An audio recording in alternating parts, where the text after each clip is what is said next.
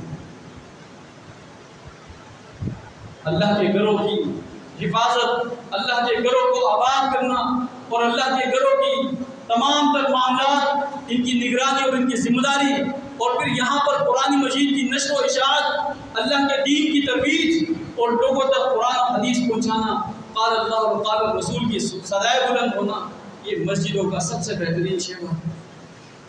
انما یعمر مساجد اللہ، ان مسجدوں کو آباد کرنے والے کون سے لوگ ہوتے ہیں؟ جو اللہ پر ایمان رکھتے ہیں، جو آخرت کے دن پر ایمان رکھتے ہیں، وَأَقَامَ الصَّلَاةَ، نمازیں قائم کرتے ہیں، وَآتَى الزَّكَاةَ، اور زکوٰۃ دیتے ہیں۔ جب اللہ رب العالمین ان پر زکوٰۃ فرض کر دیتا ہے تو وہ زکوٰۃ دیتے ہیں۔ وَلَمْ يَخْشَ إِلَّا اللَّهَ، اللہ کے سوا ایسے لوگ اللہ کے سوا کسی سے نہیں ڈرتے۔ اللہ پھر قرآن میں فرماتا ہے، لوگوں یاد رکھنا، اگر آپ کو اس روئے زمین پر کوئی ہدایت یافتہ لوگ آپ نے ڈھونڈنے ہیں تو ایسے لوگوں کو ڈھونڈیں، ایسے لوگوں کو تلاش کرنا شروع کیجیے۔ وہ لوگ آپ کو ہدایت یافتہ ملیں گے جو اللہ کے ساتھ جڑے ہوئے، اور اللہ بھی قرآن مجید میں فرماتا ہے وَأَنَّ الْمَسَاجِدَ لِلَّهِ فَلَا تَدْعُوا مَعَ اللَّهِ أَحَدًا، یہ اللہ کی مسجدیں، یہ اللہ کے گھر، یہ اللہ کی عبادت کے لیے، اللہ کی عبادت کی جائے، یہاں پر اللہ تبارک و تعالیٰ کو کثرت سے یاد کیا جائے، دنیا کی رنگینیوں سے نکل کر انسان اپنے رب کو یاد کرے، اللہ کے گھر میں آ کر وہ اپنے غم اللہ کے سامنے رکھے، اللہ کے سامنے گڑ گڑانا شروع کر دے، پھر دیکھے رب العالمین کیسے سنتا ہے، پھر دیکھے رب العالمین ان صداؤں پر کیسے لبیک کہتا ہے۔ اللہ اکبر۔ محترم سامعین کرام، چند ایک حدیثیں آپ کے سامنے سے حوالے سے عرض کرنا چاہوں گا۔ اللہ کے رسول صلی اللہ علیہ وسلم نے ارشاد فرمایا، کل قیامت کا دن ہوگا، محشر کا میدان سجا ہوا ہوگا، سارے لوگ اللہ کے سامنے کھڑے ہوں گے، اپنے حساب و کتاب کے لیے لائن میں موجود ہوں گے۔ بعض لوگوں کی کیفیت یہ ہوگی کہ وہ اپنے پسینے میں ڈوبے ہوئے ہوں گے، غوطے کھا رہے ہیں۔ اس محشر کے میدان میں اللہ تبارک و تعالیٰ آواز لگائے گا، اللہ رب العالمین ندا لگائے گا، اللہ رب العالمین فرمائے گا کہ این جیرانی این جیرانی، اللہ تبارک و تعالیٰ ندا لگائے گا کہ آج میرے مہمان کہاں ہے، آج میرے پڑوسی کہاں ہے۔ میرا موضوع مسجدوں کو آباد کرنا ہے، اللہ کے گھروں کو کس طرح سے آباد کیا جائے، اللہ کے گھروں کو کس طرح سے منور کیا جائے۔ محترم سامعین کرام، اللہ کے رسول نے فرمایا کہ کل قیامت والے دن جب رب العالمین کی آواز لگائے گا تو فرشتے جواب دیں گے، اللہ آپ کے پڑوسی کون ہو سکتے ہیں، اللہ آپ کے مہمان کون ہو سکتے ہیں، آپ کے پڑوسی اور آپ کے مہمان کون ہو سکتے ہیں۔ اللہ تبارک و تعالیٰ پھر جواب دے گا، جیرانی ہم عمار المساجد، ہاں میرے پڑوسی وہ ہیں۔ آج میرے مہمان اس محشر کے میدان میں جب لوگوں میں نفسا نفسی کا عالم ہوگا، آج اللہ فرمائے گا کہ آج اس محشر کے میدان میں میرے پڑوسی اور میرے مہمان وہ ہیں جو اللہ کے گھروں کو آباد کیا، جو اس دنیا کی رنگینیوں سے نکل کر، ان دنیا کی سرسبز و شادابیوں سے نکل کر، ان لہلہاتی ہوئی گیتوں سے، ان تجارتوں سے نکل کر، جیسے حی علی الصلاۃ اور حی علی الفلاح کی آوازیں ان کے کانوں میں لگتی تھی، اللہ اکبر، فوراً مسجد کی طرف جانے والے، اللہ کے گھروں کو آباد کرنے والے، اللہ فرمائے گا کہ آج میرے مہمان ہیں اور آج میرے یہ پڑوسی ہیں۔ جیرانہم عمار المساجد، پھر رسول اللہ صلی اللہ علیہ وسلم کا ارشاد فرمایا، صحیح بخاری کی روایت ہے، اللہ کے رسول صلی اللہ علیہ وسلم فرماتے ہیں کہ کل قیامت کا دن ہوگا، اس وقت کسی کے پاس کوئی سایہ نہیں ہوگا، اور سورج بھی سر پر بہت ہی قریب آ کر اللہ رب العالمین اس سورج کا نظام اس طرح سے کر دے گا کہ یہ سر کے چند لمحوں کے فاصلے پر ہوگا، بہت ہی قریب ہوگا، اور جب اتنا قریب آ جائے گا یہ سورج تو ویسے ہی پسینے چھوٹ رہے ہوں۔ ابھی سورج اتنا دور ہے، کئی میل کے فاصلے پر ہے، لیکن اس کے باوجود گرمی کی شدت ہم سے برداشت نہیں ہوتی، اور کل جب سورج کی تپش انتہا کی ہوگی، قیامت کا وہ دن ہوگا، اور بے شمار گناہگار اپنے ان پسینوں میں غوطے کھا رہے ہوں گے۔ اللہ کے رسول نے فرمایا اس دن کسی چیز کا سایہ انسان کو فائدہ نہیں پہنچائے گا، سایہ تو ہوگا بھی نہیں۔ آج کل اگر ہم سورج کی تپش سے بچنا چاہتے ہیں تو لوگ مختلف قسم کے اپنے لیے چک کھڑے کر دیتے ہیں۔ کوئی فائبر کی شیٹ لگا دیتا ہے، کوئی سیمنٹ کی چادریں اور اس طرح کی بہت ساری چیزیں، کوئی لوہے کی چادریں لگا دیتا ہے تاکہ سورج کی تپش سے بچا جا سکے۔ اللہ اکبر۔ لیکن کل قیامت والے دن جب کوئی سایہ نہیں ہوگا، اللہ کے رسول نے ارشاد فرمایا رب العالمین بعض لوگوں کو اپنا سایہ نصیب فرمائیں گے، اپنے عرش کا سایہ عطا فرمائیں گے بعض لوگوں کو۔ وہ خوش قسمت لوگ کون ہوں گے، وہ خوش نصیب لوگ کون ہوں گے؟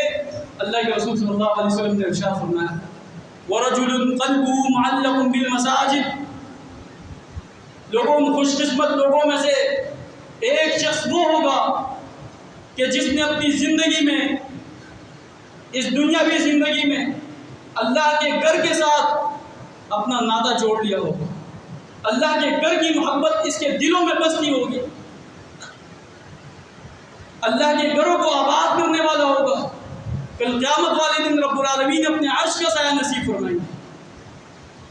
کتنی بابرکت بات ہے کہ وہ رب العالمین اس کے عرش کا سایہ کتنا ہی بہترین ہوگا، وہ رب العالمین کے جس کے عرش کا سایہ دنیا کے تمام سایوں سے بہترین، پرسکون، پر نور اور بابرکت اور رحمتوں والا سایہ ہے۔ اللہ ہمیں بھی نصیب۔ وَرَجُلٌ قَلْبُهُ مُعَلَّقٌ بِالْمَسَاجِدِ، اللہ کے رسول نے فرمایا لوگوں اللہ رب العالمین اپنے عرش کا سایہ ان لوگوں کو بھی نصیب فرمائیں گے کہ جنہوں نے دنیا میں اللہ کے گھروں کے ساتھ اپنا رشتہ جوڑ لیا، جو اللہ کے گھروں کو آباد کرنے والے ہوں گے، جو اللہ کے گھروں کو آباد کرنے والے ہوں گے۔ اللہ اکبر کبیرہ۔ رسول اللہ صلی اللہ علیہ وسلم نے اس حدیث میں ارشاد فرمایا کہ بعض ایسے لوگ بھی ہوں گے وَشَابٌ نَشَأَ فِي عِبَادَةِ اللَّهِ، کہ جنہوں نے اپنی جوانی، ہم اپنی جوانی کی زندگی باہر گزار دیتے ہیں، ایسی محفلوں میں گزار دیتے ہیں جہاں ہمیں گزارنی نہیں چاہیے۔ بعض لوگ، بعض اللہ کے بندے وہ بھی ہیں کہ جو اپنی جوانی اللہ کی خاطر گزار دیتے ہیں، رب العالمین کی عبادتوں میں گزار دیتے ہیں۔ اللہ اکبر کبیر۔ رسول اللہ صلی اللہ علیہ وسلم نے ارشاد فرمایا اللہ تبارک و تعالیٰ ایسے شخص کو بھی جو اپنی جوانی اللہ کی عبادت میں گزار دے، رب العالمین اسے بھی اپنے عرش کا سایہ نصیب فرمائیں گے۔ اللہ اکبر کبیر۔ محترم سامعین کرام، چند واقعات میرے ذہن میں آنا شروع ہو جاتے ہیں، چند ایسے واقعات صحابہ کرام کے جو مطالعے سے سمجھ میں آتے ہیں، انہوں نے کس قدر اپنی جوانی اللہ کے لیے صرف کر دی، اللہ رب العالمین کے دین کے لیے کس قدر اپنی جوانیاں قربان کر دی۔ اللہ اکبر کبیرہ۔ مصعب ابن عمیر رضی اللہ عنہ جیسے صحابی مجھے یاد آتے ہیں، تاجر آدمی تھے، بڑی تجارت تھی ان کے پاس۔ حدیثوں میں آتا ہے کہ صبح جو سوٹ پہنتے تھے شام کو اتارتے تھے، پھر زندگی میں وہ سوٹ نہیں پہنتے تھے، اور جس گلی سے گزرتے تھے سارے لوگوں کو پتہ چل جاتا تھا آج یہاں سے مصعب ابن عمیر گزرے ہیں رضی اللہ عنہ۔ خوشبو کی مہک اس گلی میں 3 دن تک رہتی، لیکن دین کی خاطر، اسلام کی خاطر قربانیاں دینی پڑی، تو ایسی قربانیاں دی کہ احد کے میدان میں شہید ہوتے ہیں تو کفن وہ پورے جسم کے لیے پورا نہیں ہوتا، ہاں پیروں کو چھپایا جاتا ہے تو سر ننگا ہو جاتا ہے، اور سر کو چھپایا جاتا ہے تو پیر ننگے ہو جاتے ہیں۔ جوانیاں جنہوں نے اللہ کے لیے صرف کر دی، جنہوں نے اللہ کی عبادت کے لیے صرف کر دی، اللہ اکبر، مثالیں بے شمار ہیں۔ خبیب ابن عدی رضی اللہ عنہ کو دیکھ لیجئے، جوانی کی عمر میں انہیں کفار پکڑ لیتے کہ آپ نے فلاں موقع پر ہمارے فلاں رشتہ داروں کو قتل کیا تھا، آج تمہاری باری ہے۔ ہاں سولی پہ لٹکانے کے لیے کھڑے ہو جاتے ہیں، سارے رشتہ دار وہ کافر کہنے لگتے ہیں، تم صرف اتنا سا کہہ دو کہ تمہاری جگہ اللہ کے رسول صلی اللہ علیہ وسلم کو یہ تکلیف پہنچی، ہم آپ کو سولی پہ نہیں لٹکا، ہم چھوڑ دیتے ہیں۔ ہم جیسے لوگ ہوتے ہمیں تو جانے پیارے ہوتی ہیں، لیکن وہ جوانی کی عمر میں بھی ان کی آواز کیا نکلتی ہے، کہتے ہیں اللہ کی قسم میں یہ بات بھی گوارا نہیں کرتا کہ میری جگہ اللہ کے رسول صلی اللہ علیہ وسلم کو ایک چونٹی بھی وہ کاٹ، سولی پہ لٹکنا تو دور کی بات ہے۔ جوانی اللہ کی راہ میں صرف کرو۔ بلال رضی اللہ عنہ کو دیکھ لیجیے کیسے گرم تپتی ہوئی ریت پر ان کو لڑھایا جاتا ہے، ان کے سینے پر بڑے بڑے پتھر رکھ دیے جاتے ہیں، لیکن وہ جوانی کے دن جو انہوں نے اللہ کے لیے گزارے، مجھے پھر واقعات یاد آتے ہیں۔ سمیہ رضی اللہ عنہ کا وہ واقعہ یاد آتا ہے کہ جنہیں ابو جہل اور ابو لہب جیسے بڑے خبیث باشندوں نے اونٹوں کے ساتھ باندھا اور جسم کے 2 ٹکڑے کر دیے، ان کے جسم کا، ان کی ہڈیوں کا وہ گودا اس پتریلی زمین پر نظر آ رہا تھا۔ اللہ اکبر۔ محترم سامعین کرام، بعض ایسے لوگ ہوتے ہیں کہ جو اپنی جوانیاں اللہ کے دین کے لیے صرف کر دیتے ہیں، جو اللہ کے دین کے لیے وقف کر دیتے ہیں، جو مسجدوں کے ساتھ اپنا تعلق ایسا جوڑتے ہیں کہ کل قیامت والے دن رب العالمین بھی ان کے متعلق فرمائے گا کہ آج میرے مہمان کہاں ہیں۔ پھر اللہ تبارک و تعالیٰ رسول اللہ صلی اللہ علیہ وسلم نے ارشاد فرمایا، صحیح بخاری کی روایت، صحیح بخاری کی روایت ہے، رسول اللہ صلی اللہ علیہ وسلم نے ارشاد فرمایا، من غدا او راح، جو صبح یا شام کسی بھی وقت اللہ کے گھر کی طرف چل کر آئے اور اچھے طریقے سے وضو کر کے آئے، رسول اللہ صلی اللہ علیہ وسلم نے ارشاد فرمایا، اعد اللہ له نزلا فی الجنہ۔ اللہ تبارک و تعالیٰ ایک مہمان نوازیاں ہماری ہوتی ہے، ایک مہمان نوازیاں ہماری ہوتی ہے۔ اللہ کے رسول صلی اللہ علیہ وسلم نے ارشاد فرمایا، جو شخص مسجد کی طرف آتا ہے وہ اللہ کا مہمان بن کر آتا ہے، وہ انسانوں کا مہمان بن کر نہیں آتا، وہ مسجد والوں کا مہمان بن کر نہیں آتا، وہ جو مسجد کی طرف چل کر آتا ہے، اچھا وضو کر لیتا ہے، رسول اللہ صلی اللہ علیہ وسلم نے ارشاد فرمایا، فَهُوَ زَائِرُ اللَّهِ، وہ اللہ کا مہمان بن کر آتا ہے۔ انسان کیا مہمان نوازی کریں گے، چائے پلائیں گے، جوس پلائیں گے، زیادہ سے زیادہ کھانا کھلا دیں گے، لیکن اللہ کی مہمان نوازی کیا ہے؟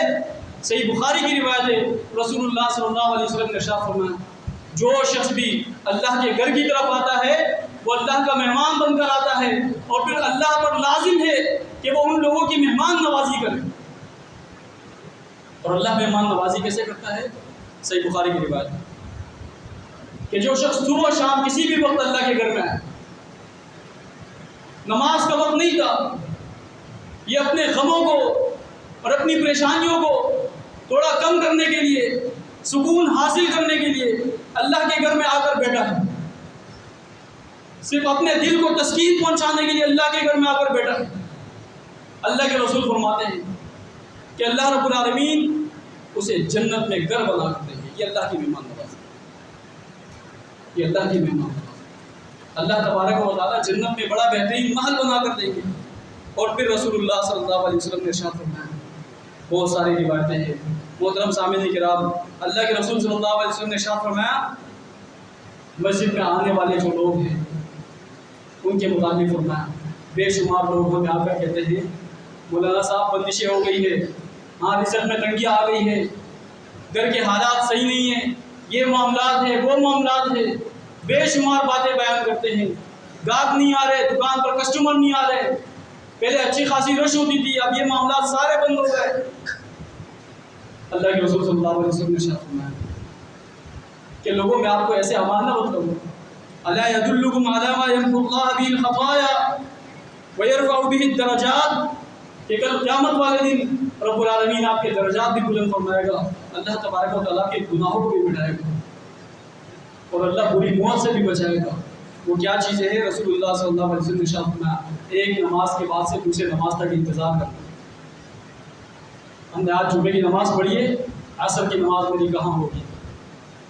یہ انتظار میرے ذہن میں ہو، یہ میرے دل و دماغ میں ہو کہ میں نے عصر کی نماز کہاں ادا کرنی ہے، مجھے جماعت کے ساتھ یہ عصر کی نماز ملے گی بھی یا نہیں ملے گی۔ بس یہ چیز اگر انسان سوچ لے، اللہ کے رسول فرماتے ہیں بری موت سے بھی بچ جائے گا، بری موت سے وہ بچ جائے گا، رب العالمین اس کے گناہوں کو معاف فرمائے گا، اور رب العالمین اس کے درجات کو بلند کرے گا۔ دوسری بات اللہ کے رسول نے فرمایا، المشي بالاقدام، اپنے پیروں کے ساتھ چل کر آنا مسجد کی طرف، رب العالمین اس سے بھی گناہوں کو مٹا دیتا ہے، رب العالمین اس سے بھی درجات بلند فرما دیتا ہے، رب العالمین اس سے بھی انسان کے گناہوں کو مٹا دیتا ہے۔ اور پھر فرمایا اللہ کے رسول صلی اللہ علیہ وسلم نے ارشاد فرمایا کہ تیسری بات یہ ہے کہ اسباغ الوضوء بالمکارہ، ایسے اوقات میں وضو کرنا کہ جس وقت میں وضو کرنا مشکل ہو، سردی کی راتیں ہیں، ٹھنڈی راتیں ہیں اور ٹھنڈا یخ پانی ہے، وضو کرنے کو جی نہیں چاہتا لیکن اس کے باوجود وضو کرتا ہے، اللہ کے گھر کی طرف چل کر آتا ہے۔ رسول اللہ صلی اللہ علیہ وسلم نے ارشاد فرمایا یہ ساری نعمتیں ان کے، اللہ ان کے گناہ بھی بڑھائے گا، اللہ ان کے درجات بھی بلند فرمائے گا، بری موت سے بھی بچائے گا۔ فرمایا من فعلهم هذا عاش بخير ومات بخير ويكون يوم القيامة كيوم ولدته أمه، جس شخص نے یہ تین کام کر لیے، ایک نماز سے دوسرے نماز کا انتظار کرنا، اسباغ الوضوء بالمکارہ، ایسے اوقات میں وضو کرنا جب مشکل ہو، گرمی کی شدت ہے اور گرم کھولتا ہوا پانی ہے، اس سے بھی وضو کرنا مشکل ہوتا ہے لیکن پھر بھی یہ شخص وضو کرتا ہے۔ اللہ کے رسول نے فرمایا ایسے شخص جو یہ تین کام کر لے، اپنے پیروں کے ساتھ چل کر مسجد کی طرف آیا، رسول اللہ صلی اللہ علیہ وسلم نے ارشاد فرمایا تین گارنٹی اللہ کے رسول نے دی، تین کام آپ کریں گے، تین گارنٹی اللہ کے رسول نے دی۔ فرمایا جس شخص نے یہ کام کر لیے عاش بخیر، بس زندگی جیے گا تو سکون کی زندگی جیے گا، سکون کی زندگی، بے برکتی نہیں ہوگی، یہ بندشیں نہیں ہوں گی۔ اور پھر رسول اللہ صلی اللہ علیہ وسلم نے دوسری ضمانت کیا دی، مات بخیر، مرے گا بھی تو خیر پر ہی مرے گا، بے خیری پر نہیں مرے گا۔ اور تیسری ضمانت جو اللہ کے رسول صلی اللہ علیہ وسلم نے دی ہے وہ یکون یوم القیامۃ کیوم ولدتہ امہ، قیامت والے دن جب اس شخص کو اللہ رب العالمین اٹھائے گا تو اس حالت میں اٹھائے گا کہ اس کے جسم پر ایک ذرہ برابر گناہ بھی نہیں ہوگا، اللہ تمام گناہوں کو معاف فرما دے گا، جیسے آج ہی ماں کے پیٹ سے جنم لیا ہوں، کیوم ولدتہ امہ۔ اور آخری حدیث آپ کے سامنے ذکر کر کے اپنی بات ختم کرنا چاہتا ہوں۔ رسول اللہ صلی اللہ علیہ وسلم نے ارشاد فرمایا لوگوں تین قسم کے لوگ ہیں، ثلاثۃ کلھم ظالم علی اللہ، تین قسم کے لوگ ہیں جن کی ضمانت اللہ دیتا ہے، جن کی کفالت اور جن کی وکالت اللہ دیتا ہے، اللہ ان کا وکیل بننا چاہتا ہے، اللہ ان کا ضامن بننا چاہتا ہے۔ مشکل کام نہیں ہے، بس اوقات اگر ہم کسی کے سامنے، اپنے لیبر کے سامنے، کسی اور کے سامنے کوئی ٹارگٹ رکھتے ہیں کہ یہ آپ اچیو کریں گے تو ہم آپ کو یہ چیزیں دیں گے، ہم بڑے بڑے انعامات ان کے سامنے رکھتے ہیں تو بڑے بڑے ٹارگٹ رکھتے ہیں ان کے سامنے کہ آپ نے فلانا ٹارگٹ اچیو کرنا ہوگا، لیکن اللہ وہ ذات ہے کہ جو انعامات تو بے شمار دیتا ہے اور بڑے بڑے انعام دیتا ہے، اللہ ضمانت دیتا ہے لیکن ٹارگٹ بہت چھوٹے چھوٹے دیتے ہیں، مشکل کام نہیں ہے۔ اللہ کے رسول صلی اللہ علیہ وسلم نے ارشاد فرمایا کہ اللہ رب العالمین اس شخص کی ضمانت دیتا ہے، اللہ اس کی حفاظت کرے گا، اللہ اس کی زندگی کی حفاظت کرے گا، ان کے بچوں کی حفاظت کرے گا، رب العالمین اہل و عیال کی حفاظت فرمائے گا، مال کی حفاظت فرمائے گا۔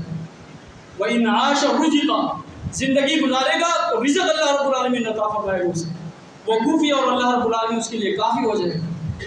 فرمایا تین کام چھوٹے چھوٹے ہیں، اذا دخل فی بیتی فسلم علی اہلہ، گھر میں داخل ہو تو اپنے اہل و عیال کا سلام کرو، السلام علیکم۔ مشکل کام بے انتہا آسان کام، اللہ آپ کی زندگی کی حفاظت دینا چاہتا ہے، اللہ آپ کا ضامن بننا چاہتا ہے، گھر میں داخل ہوتے وقت سلام کرنا مشکل کام نہیں ہے، فرمایا اللہ آپ کا ضامن بننا چاہتا ہے، اذا دخل فی بیتی فسلم علی اہلہ، بالکل آسان سا کام ہے۔ دوسرا فرمایا جاء الی المسجد للصلاۃ حتی یرجع، دوسرا وہ شخص اللہ اس کی ضمانت دیتا ہے کہ جو اللہ کے گھر کی طرف آئے، جب تک وہ اللہ کے گھر سے اپنے گھر کی طرف پلٹ کر نہیں جاتا اللہ اس کا ضامن ہے، اللہ تبارک و تعالیٰ اس کے لیے کافی ہے، رب العالمین اس کی حفاظت فرمائے، اس کی حفاظت اللہ کے ذمہ ہے۔ اور تیسری بات اللہ کے رسول صلی اللہ علیہ وسلم نے فرمایا من خرج فی سبیل اللہ حتی یرجع، اللہ تبارک و تعالیٰ اس شخص کی ضمانت دیتا ہے جو اللہ کے راستے میں نکل جائے، جب تک وہ اللہ کے راستے سے واپسی اپنے گھر کی طرف پلٹ کر نہیں آتا اللہ رب العالمین اس کی ضمانت دیتا ہے۔ اس میں بے شمار باتیں آتی ہیں، ہر وہ شخص اللہ کے راستے میں نکلتا ہے جو اپنے گھر والوں کے لیے بھی نکلتا ہے، اپنے گھر والوں کے لیے ہم رزق کمانے کے لیے نکلتے ہیں، اگر ہم یہ حدیث سمجھ کے اپنے ذہن میں بٹھا لیں اور یقین کر لیں تو اللہ ہمارا ضامن ہے۔ اللہ تبارک و تعالیٰ سمجھنے اور کرنے کو فرمائے. اقول قولی ھذا استغفر اللہ لي ولكم. الحمد لله نحمده ونستعينه ونستغفره ونعوذ بالله من شرور انفسنا ومن سيئات اعمالنا من يهده الله فلا مضل له ومن يضلل فلا هادي له واشهد ان لا اله الا الله وحده لا شريك له واشهد ان محمدا عبده ورسوله. يا ايها الذين امنوا اتقوا الله حق تقاته ولا تموتن الا وانتم مسلمون. يا ايها الناس اتقوا ربكم الذي خلقكم من نفس واحده وخلق منها زوجها وبث منهما رجالا كثيرا ونساء واتقوا الله الذي تساءلون به والارحام ان الله كان عليكم رقيبا. بے شمار بیمار ہیں ہمارے اپنے اہل و عیال میں سے بھی ہوں گے. بہت سارے لوگ ایسے ہوں گے جو بیڈ ریسٹ ہوں گے گھروں میں یا ہسپتالوں میں. ہمارے مسجد کے ایک نمازی ہیں سلیم بھائی کی والدہ کو بھی کینسر میں مبتلا ہو گئی ہے وہ. تو ہم آپ کے لیے خصوصاً دعائیں کریں گے. ان تمام بیمار کو جتنے بھی بیمار ہیں اللہ تبارک و تعالیٰ تمام بیماروں کو شفا کاملہ عطا فرمائے. رب العالمین تمام مریضوں کو شفا کاملہ عطا فرمائے. اللہ تبارک و تعالیٰ تمام پریشان لوگوں کی پریشانیاں دور فرمائے. رب العالمین ہمیں پکا نمازی بنائے. اللہ کے گھر کے ساتھ محبت کرنے والا بنائے. رب العالمین یہ باتیں جو ہم نے کی اور آپ نے سنی اللہ تبارک و تعالیٰ مجھے اور آپ کو ان باتوں پر عمل کرنے کی توفیق عطا فرمائے. رب العالمین ہمیں اللہ کے گھروں کو آباد کرنے والا مسجدوں کو آباد کرنے والا بنائے. اللہ تبارک و تعالیٰ ہمیں عمل کرنے کی توفیق عطا فرمائے. اور رب العالمین اہل فلسطین کی اہل غزہ کی مدد فرمائے. آج کل ان کے اوپر جو حالات گزر رہے ہیں وہ سننے اور سنانے والے نہیں ہیں, وہ ویڈیوز دیکھنے والے بھی نہیں ہیں. اللہ تبارک و تعالیٰ غیب سے ان کی مدد فرمائے. رب العالمین ان کا حامی ناصر ہے. اللہ ان کے بیماروں کو بھی شفا عطا فرمائے. اللہ ان کے مریضوں کو بھی شفا عطا فرمائے.